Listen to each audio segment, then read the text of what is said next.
రంజాన్ మాసం సందర్భంగా ఏర్పాటు చేసిన ఇఫ్తార్ విందు కార్యక్రమంలో పాల్గొన్న డాక్టర్ బిఆర్ అంబేద్కర్ కోనసీమ జిల్లా వైఎస్ఆర్ కాంగ్రెస్ పార్టీ అధ్యక్షులు చిర్ల జగ్గిరెడ్డి షేక్ వల్లి బాబా ఆధ్వర్యంలో ఘనంగా నిర్వహించారు.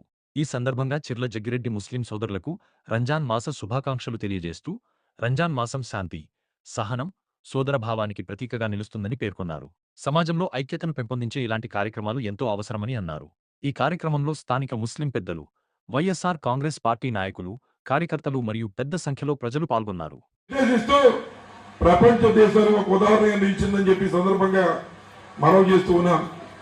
ఎందుకంటే ఒక్కసారి ప్రస్తుత రోజుల్లో మనం వెనక్కి తిరిగి చూస్తే మొన్న నేడు జరుగుతున్నటువంటి యుద్ధాలు ఏదైతే ఇరాన్, ఇజ్రాయెల్ లాంటి దేశాల్లో మరి ఏదైతే జరుగుతున్నటువంటి యుద్ధాల్లో ఒక స్కూల్ మీద కూడా బాంబు దాడి చేసి చదువుకుంటున్న పిల్లలు కూడా ఇవాళ హతమార్చబడ్డారని చెప్పి సందర్భంగా మనం చూస్తూ ఉన్నాం. అటువంటి తరుణంలో ఇన్ని కులాలు, మతాలు ఉన్నటువంటి భారతదేశంలో ఇవాళ మేము మతపరంగా ముస్లింలు కాకపోయినా హిందూ ముస్లిం బాయి అనే విధంగా ప్రపంచ దేశాలు ఉండాలనేటువంటి ఒక లక్ష్యాన్ని, ఒక నిర్దేశాన్ని ఇవాళ భారతదేశంలో ముస్లింలు ముందుకు తీసుకెళ్తున్నారు. దానికి మీ అందరినీ పేరును అభినందిస్తున్నానని చెప్పి సందర్భంగా మనం చేస్తున్నా.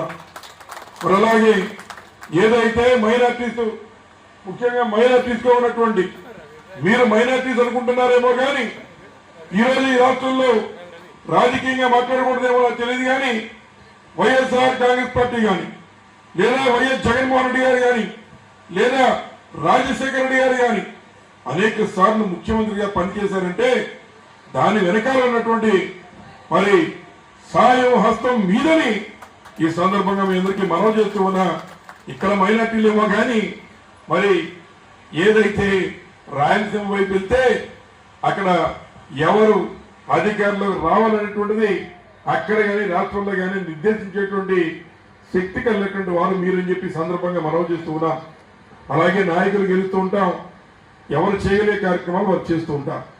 ముఖ్యంగా మీకు తెలుసు ఈ ప్రాంతాల్లో, ముఖ్యంగా మన దేశంలో ఒక కులానికో మతానికో ఒక రిజర్వేషన్ పెట్టాలంటే అందులో ఎంతంత ఇబ్బందులు ఉంటాయనేటువంటి విషయాలు మీకే తెలుసు. అటువంటి తరుణంలో మీ అందరికీ తెలుసు ఎవరైతే వారు ముద్రల పద్మావతి లాంటి వ్యక్తి మరి రిజర్వేషన్ల కోసం ఎంత పోరాడాడు, మరి అయినా కూడా సాధించగలిగారా లేదా అనేటువంటి మీరు కూడా ఒకసారి ఆలోచించి